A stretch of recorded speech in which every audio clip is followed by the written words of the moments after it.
ask me why, but I just think nonverbal communication is always a fun topic to actually discuss. Therefore, I've chosen a little video game intro, and yes, nonverbal persuasive signs should very much remind you of your first year communication science when you discussed all the different categories of nonverbal communication. What I can see a lot of my students battle with is the idea that nonverbal is simply to do with not using words, written or spoken words, to communicate. And we've said it so many times before, you cannot not communicate. And we've also discussed the fact that nonverbal signs, like your appearance, for example, your tone of voice, which is not a word, your tone of voice, as well as the way you're handling time, communicate so much about who you are. And if it comes to a shootout between nonverbal messages and verbal messages, the nonverbal messages are always more credible. In terms of emotions, of course, we know that we do rely a lot on nonverbal messages as well.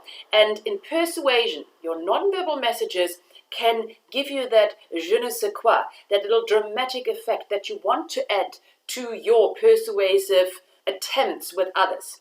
Remember, we talked about Aristotle, and he talked about dynamism, and he talked about pathos.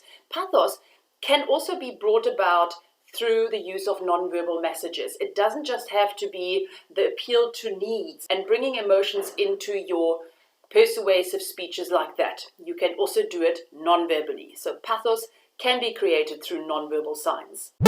You might also remember that nonverbal messages have a relationship to your verbal messages. What you want to go for in persuasion is for you to regulate and accentuate and complement your verbal messages with your nonverbal messages. And you want to stay away from a contradiction of sorts. Mixed messages is not what you're after. Just a few things to remember.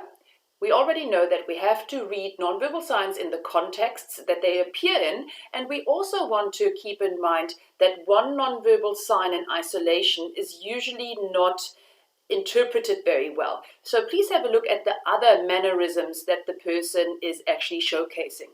As an example, if I stand with my arms crossed and you just see that, you would maybe think that I am angry or that I'm defensive. But if you are looking at the context, which is I'm standing outside and it's -5 degrees, you already have an idea that maybe this defensiveness is indeed just being cold.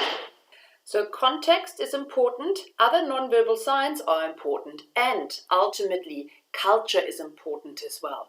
I'm sure we remember oculesics, how different cultures have different ways of keeping eye contact or avoiding eye contact. So please just bring that back onto your radar before you are diving into the different categories. The words starting with X are coming back up. We are talking about proxemics, chronemics, haptics, kinesics, and we want to start with proxemics. Proxemics, the word holds it. Proximity is what we are chatting about here. I'm sure you felt it yourself before.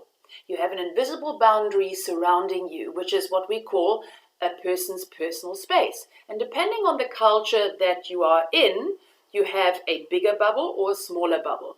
As a rule of thumb, people from warmer climates seem to have a smaller bubble. They are not as concerned about personal space as people are from colder climates. I'm making generalizations. Obviously, there are exceptions to the rule. But keeping that in mind, look at Italians. They like to hug. They like to sit close together. They like to have very heated conversations where you're looking at each other and you're sitting vis-a-vis. And the Scandinavians, on the other hand, very cold climate, and they like to respect each other's distance a little bit more. I also want to remind you of Hall's different distance categories. We have our intimate distance, personal distance, social distance, as well as public distance that he is talking about. Please just familiarize yourself with the different distances that he actually noted down, as well as when to observe what kind of a distance. One biggie in terms of nonverbal communication is the use of time to communicate messages. Just think about the doorbell ringing at 3 o'clock at night. You already know something is not quite right with that. So either it's an emergency or somebody is trying to play a trick on you. You know just from the timing that this is not a good sign. We also already know that there are monochronic cultures and polychronic cultures. The monochronic cultures are the type of people who value time beyond all else. You can hear that in their proverbs. They say things like, time is money, do not waste my time. And they look at time as a commodity, as something of value. It's like money, basically. And it's linear, so once it has passed, it doesn't come back. These type of people like to schedule their lives, they like a bit of structure, and they like to do things very quickly, but only one thing at a time. Whereas the polychronic cultures, they see time as something circular, something that comes back. Just think of cultures who believe in reincarnation, as in you being able to come back to Earth and live a second, third, fourth, fifth life. Obviously, if you feel that your time is not limited, you don't think of time as such a valuable concept. So people from polychronic cultures are less concerned with time, they're doing quite a few things at once, they don't schedule as much, and they like to have delays and interruptions. Schnookies, please watch out. Just because cultures are different doesn't mean that the one way is worse or better than the other. These are descriptors and not evaluative traits that I'm bringing up here. So a polychronic culture is just that. It's not a bad way of looking at time, it's just a different way of looking at time.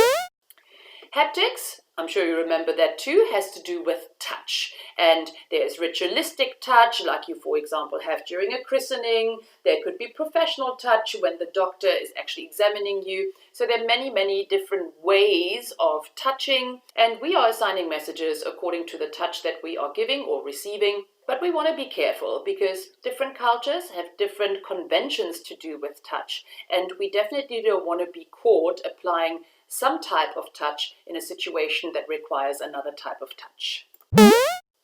Kinesics, all to do with body language, your facial expressions, your eye movements, your posture, your gestures. Gestures, by the way, are just arm and hand movements. All of these messages communicate a lot. You obviously know flirting goes through the eyes. That could be quite persuasive. You know that a speaker who is dynamic and has a good posture and animated facial expressions is usually a much more convincing speaker. Which brings me to the last category, paralinguistics, beyond words. This is exactly what I've talked about earlier on. My students seem to have a problem with paralinguistics being nonverbal. Remind yourself constantly that nonverbal means without the use of words, written or spoken. And my voice is not the words that are being spoken. So right now I could do something like that. Wenn ihr jetzt nicht sofort aufhört, werde ich ganz böse. You didn't understand a word of what I was saying, so you did not understand the verbal side of the message. But because of my voice, my tone of voice, you had a pretty good idea that I'm not exactly amused. How did I bring that about? I raised my volume, I sped up in my rate and fluency, and my voice didn't have the normal quality to it as it does, which brings about the tone of anger or annoyance. All these nonverbal categories you have looked at before, but now we have to move these messages into a persuasive sphere and not just a communication sphere. Remember, you want to change, sustain, and form attitudes and behaviors of people in persuasion. And you want to ask yourself, how can you use paralinguistics, haptics, chronemics, proxemics in a way that is persuasive? Coming back to your first year, I'm sure you've gone through this particular example. You are at a work interview, and you now have to convince the interviewer that you're the best person for the job. What you're saying is very important, but you also want to apply nonverbal messages in order to showcase that you're the person for the job. In terms of your appearance, you got to dress in a certain way. That can be persuasive.